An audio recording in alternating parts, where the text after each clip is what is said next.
अस्सलाम वालेकुम स्टूडेंट्स, हमने लास्ट वीडियो में डिस्कशन की थी फिज़िकल क्वांटिटीज़ की और यूनिट की। अभी हम डिस्कशन करेंगे regarding the third type of unit which is known as supplementary units. तो हमने कहा कि लास्ट टाइम जो यूनिट है, जो टाइप्स हैं इसकी, the one is base unit, second is drive and third one is supplementary. Base और ड्राइव पे हम गुफ्तगू कर चुके हैं, ठीक है। और अब है थर्ड टाइप सप्लीमेंट्री यूनिट्स, जो ना बेस है ना ड्राइव है, ज्योमेट्रिकल चीज़ें, एंगल्स की डिस्कशन में हम बात करते हैं। सप्लीमेंट्री यूनिट्स दो टाइप्स हैं, फर्दर आगे आपके पास। The one is known as radian and other one is known as steradian. Okay, तो radian RAD symbol, steradian SR।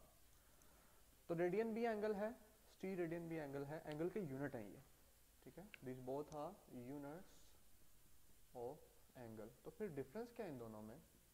Difference ये है कि जो रेडियन है that is angle which is use for two dimension, जब दो डायमेंशन हो XY, YZ या ZX, और जो स्टीरेडियन है that one is for three dimension.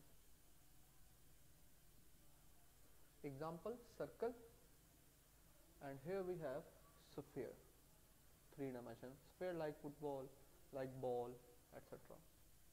तो रेडियन का डेफिनेशन करने से पहले हम क्या करेंगे, इसे थोड़ा सा समझ लें, फिर डेफिनेशन खुद ब खुद हो जाएगा। क्या? सर्कल, सर्कल का सेंटर और सरकमफेरेंस का एक पार्ट। और कैसा पार्ट? हर एक पार्ट नहीं, सिर्फ वो पार्ट जिसकी लेंथ सर्कल के रेडियस के इक्वल हो जाए।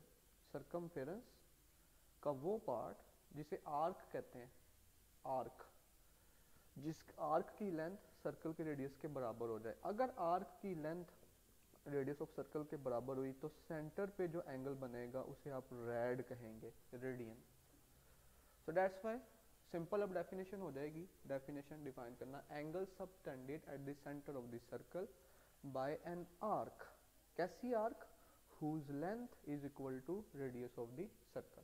ये एंगल तब बनेगा 1 रेडियन जब ये कंडीशन आपके पास आएगी कि लेंथ किसके बराबर आए, आर्क की रेडियस के। फॉर एग्जांपल, अगर हमारे पास इसका सिर्फ इतना पार्ट होता आर्क का, दिस वन, तो ये जो लेंथ है जिसे मैं ब्लैक कर रहा हूँ अभी, ये लेंथ सर्कल के रेडियस के बराबर नहीं है, तो सेंटर पे जो बनने वाला एंगल होगा वो रेडियन तो नहीं होगा, ठीक है।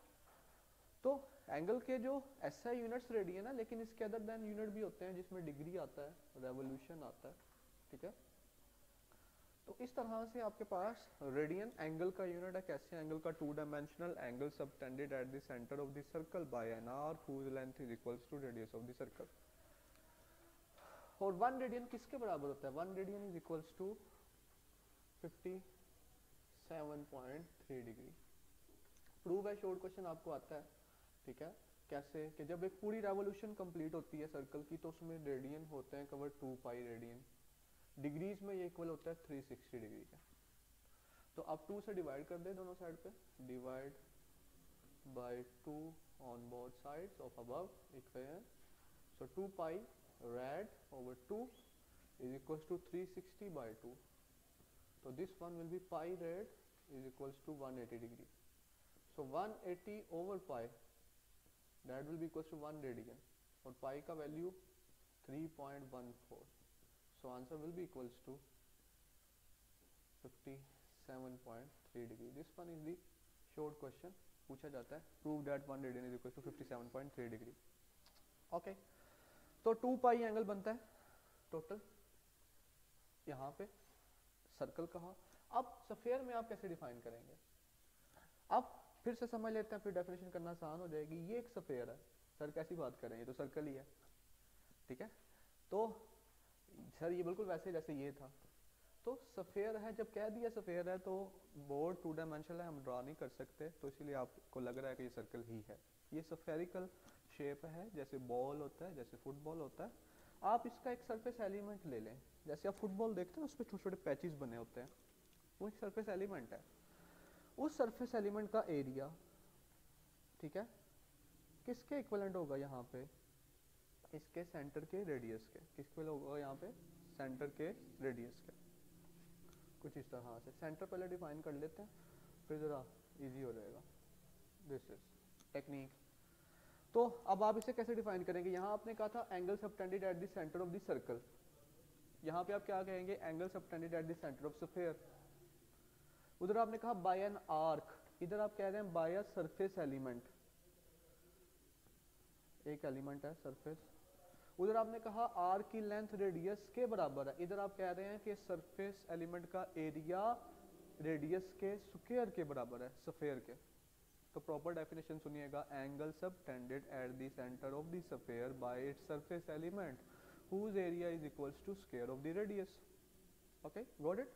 यहाँ पे बनने वाला जो एंगल होता है टोटल वो 4 पाई होता है, और हमारे पास जो बनेगा यहाँ पे थीटा वो किसके बराबर आएगा, area of element over square of radius. उधर थीटा किसके बराबर था, theta is equal to length of arc over radius. तो इधर से ये भी बात आती है कि जो थीटा है that one is the dimensionless quantity. Okay, तो this is the difference, this one is the third type of the unit which is known as supplementary unit, it is known as supplementary unit. तो unit cover हुआ कि unit क्या होता है, पिछली video में हमने देखा था बेस क्या है, ड्राइव क्या है, पिछली वीडियो में हो गए थे।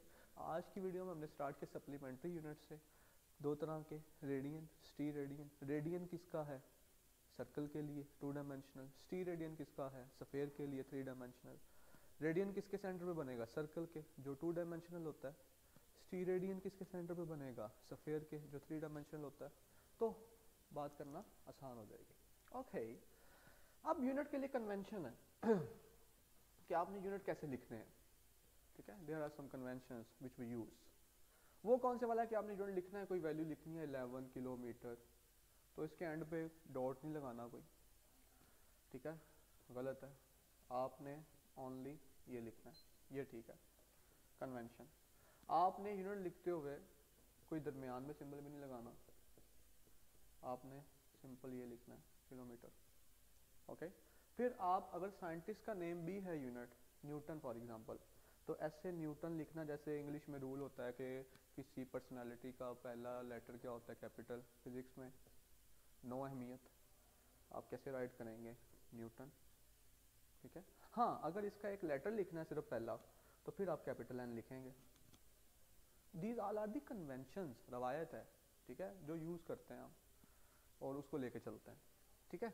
इसी तरह से आप क्या करते हैं कि अगर ये किलोमीटर स्क्वायर लिखा हुआ है ये, तो इसका क्या मतलब है, ऐसे नहीं लिखेंगे किलोमीटर स्क्वायर, ये किलो का भी, kilo is the prefix here, and you know about prefix, आपने पढ़ रखा है, जो आपके पास था डेसी, सेंटी, मिली, माइक्रो, नैनो, पाइको, फेम्टो, एटो, ठीक है। दूसरी तरफ आप चले जाएं, डेका था, हेक्टो था, किलो था, ठीक है। उसके बाद मेगा था, गीगा था, टेरा था, पीटा था, एक्सा था। तो ये प्रीफिक्सेस हैं। किलो प्रीफिक्स किसके बराबर होती है, 10 की पावर 3, 10 रेज़ टू पावर। तो ये स्क्वायर से क्या मुराद है, ये गलत है। एक्चुअल सर फिर कौन से वाला, एक्चुअल है किलो की जो पावर है उसका भी स्क्वायर आएगा, तो this one will be actual 10 to the power 6, ठीक है। ऐसे साथ साथ थोड़ा ऐसे kilogram metre per second square नहीं, स्पेस किलोग्राम मीटर पर, थोड़ा सा शो करना है। तो these all are the conventions regarding unit, कि आप राइटिंग में जब यूनिट लिख रहे होंगे तो आपने कुछ कन्वेंशंस हैं जिनका सहारा लेना है, ठीक है। और उसके अलावा भी बुक में लिखा हुआ है कि आप कम्प्लेक्स प्रीफिक्सेस नहीं लिखा करते, कि एक ही प्रीफिक्स को 2 मरतबा नहीं लिखते। जैसे फॉर एग्जांपल 1 माइक्रो फैरड लिखने, 2 मरतबा आ गया। माइक्रो 10 रेज़ टू पावर 6 होता है, एक 10 की पावर 6 और एक 10 की पावर 6 -12, तो -12 किसके बराबर होता है, पिको, नो, पाइको। तो 10 to the power -12 is equals to pico. Okay, so these all are the prefixes that we use. So these all are the conventions. तो इन कन्वेंशंस को आप क्या करते हैं, यूटिलाइज करते हैं। अच्छा, उसके बाद आपके पास एक और टेक्निक है, शॉर्ट क्वेश्चन और एमसीक्यूज में पूछे जाते हैं बोर्ड में, आप सीख चुके हुए हैं। That is related scientific notation. तो साइंटिफिक नोटेशन क्या है असल में? साइंटिफिक नोटेशन एक स्टैंडर्ड फॉर्म है। ओहो क्या हुआ सर, एक बात तो रह गई। कौन सी वाली? सर आपने तो कहा था हम सवाल उठाएंगे, सवाल उठा के बात करेंगे। तो सवाल ये उठाया था पहला आपने मेजरमेंट के अंदर कि आपने किन की मेजरमेंट करनी है? फिजिकल क्वांटिटीज की। दूसरा सवाल ये था कैसे करनी है? यूनिट। अब आप कर चुके हैं मेजरमेंट। अब जब मेजरमेंट आ गई है तो उसे लिखना कैसे है? वो लिखने के लिए जो वैल्यू बहुत बड़ी है, बहुत स्मॉल होगी, उसको लिखने के लिए एक स्टैंडर्ड फॉर्म यूज की जाती है, दैट इज साइंटिफिक नोटेशन, जिसे हम पढ़ने जा रहे हैं। ठीक है, तो अब सवाल ये कि जो वैल्यू आपने बहुत बड़ी है, बहुत छोटी निकाली, वो लिखेंगे कैसे? स्टैंडर्ड फॉर्म में। That standard form is known as scientific notation. कैसी होती है स्टैंडर्ड फॉर्म? कि आप इसमें पावर ऑफ 10 लिखते हैं, नंबर 1, 10 की पावर में लिखते हैं, और there must be a 1 non zero digit to the left of decimal.